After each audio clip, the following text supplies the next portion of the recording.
Ibu bapak, saudara-saudari, anak-anak, adik-adik sekalian yang terkasih, kembali bersama dengan saya Hari Liong. Kita akan merenungkan bacaan Injil pada hari ini, Kamis 18 Februari 2021. Bacaan Injil diambil dari Lukas bab 9 ayat 22 sampai dengan 25. Sesuatu yang mengejutkan bisa kita dengar dari Tuhan Yesus.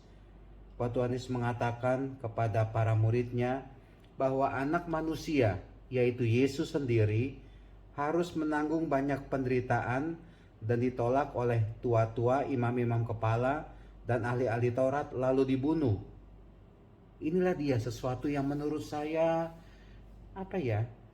seorang itu kalau punya jabatan, punya posisi, dihormati, diagungkan, dalam pikiran kita adalah yang didapatkan itu adalah sesuatu yang baik, sesuatu yang bagus, bisa saja sesuatu yang nikmat, sesuatu yang luar biasa bagusnya, luar biasa baiknya, dipuji, disukai, disegani. Tapi apa yang dikatakan oleh Tuhan Yesus mengenai dirinya sangat mengejutkan. Dia mengatakan bahwa dirinya itu akan menderita, akan ditolak oleh tua-tua, imam-imam kepala, dan ahli-ahli Taurat. Dan selanjutnya juga Tuhan Yesus mengatakan kepada para murid, katanya kepada mereka semua, setiap orang yang mau mengikut aku harus menyangkal dirinya, memikul salibnya setiap hari, dan mengikut aku. Inilah dia, 3 hal penting yang harus dipahami oleh murid-murid Tuhan Yesus. Menyangkal diri, memikul salib, mengikuti Tuhan Yesus. Jadi mengikuti Tuhan Yesus itu bukan berarti kita ini enak, kita ini menerima yang bagus-bagus, yang nyaman-nyaman. Oke, itu bisa saja kita terima. Tapi ada kalanya kita juga harus sadar bahwa menjadi pengikut Kristus harus siap berhadapan, menyangkal diri, memikul salib, sungguh setia mengikuti Tuhan Yesus. Bapak, Ibu, saudara-saudari yang terkasih, kita lihat sedikit saja secara sederhana apa yang dimaksud oleh Tuhan Yesus di sini. Menyangkal diri, artinya apa itu? Sederhana saja. Saya mengatakan tidak terhadap kesenangan, kehendak diri saya sendiri, bila itu tidak sesuai dengan kehendak Allah. Keinginan saya tolak.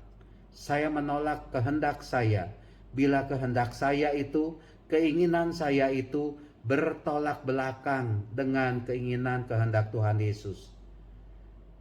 Ada kalanya kita sebagai manusia mau mengikuti kesenangan sendiri, kenikmatan duniawi, kadangkala begitu.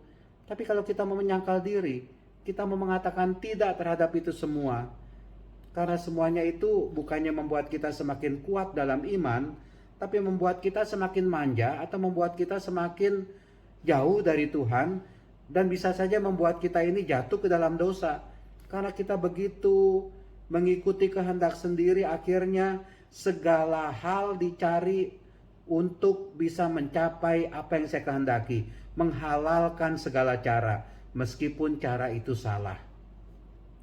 Menyangkal diri berarti saya berani mengatakan tidak terhadap keinginan-keinginan, kesukaan saya, harapan saya, bila itu tidak sesuai dengan apa yang dikehendaki oleh Tuhan Yesus.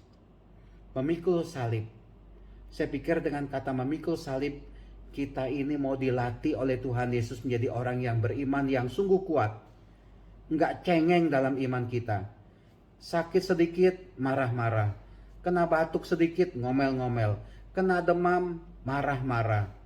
Ya, kita harus kuat berhadapan dengan tantangan duniawi saat ini. Kita harus kuat itu, jangan kalah.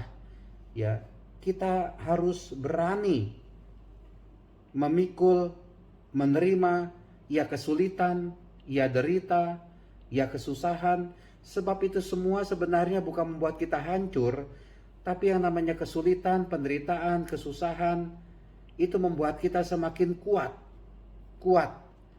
Orang yang tidak pernah susah, tidak pernah menderita, mungkin hidupnya nggak kuat. Dibandingkan dengan mereka yang hidupnya di pinggir jalan, hidupnya sungguh sangat terbatas, maaf saja dengan kata miskin, dengan apa adanya, dibandingkan dengan orang gedongan yang serba ada semuanya, serba perintah. Nah, itulah dia saya pikir. Salib bukan membuat kita lemah, tapi membuat kita kuat. Maka dari itu salib harus kita pikul. Kita harus siap mau berhadapan dengan kesulitan, kesusahan, penderitaan. Dan kita percaya Tuhan itu menyertai kita ketika mengikuti Tuhan Yesus. Ya, mari kita setia. Ya, dalam mengikuti Tuhan Yesus itu tidak ada lain kata selain kata setia. Ya, karena mengikuti Tuhan Yesus itu bukan hanya diajak jalan di jalan yang padang rumput, yang hijau, yang nyaman, tapi kadangkala diajak juga oleh Tuhan Yesus berhadapan dengan batu, berhadapan dengan singa itu ya, hewan liar yang begitu ganas, padang rumput yang bukan saja ada pohon-pohon rumput yang bagus, yang hijau, tapi juga ada semak-semak duri, yang mungkin di balik semak-semak itu ada serigalanya.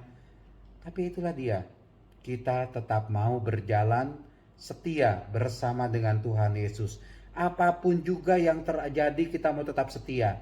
Dan saya tidak mau, Anda tidak mau, kita tidak mau meninggalkan atau menanggalkan Tuhan Yesus. Tetap mau menjadi murid Yesus sampai akhir hayat.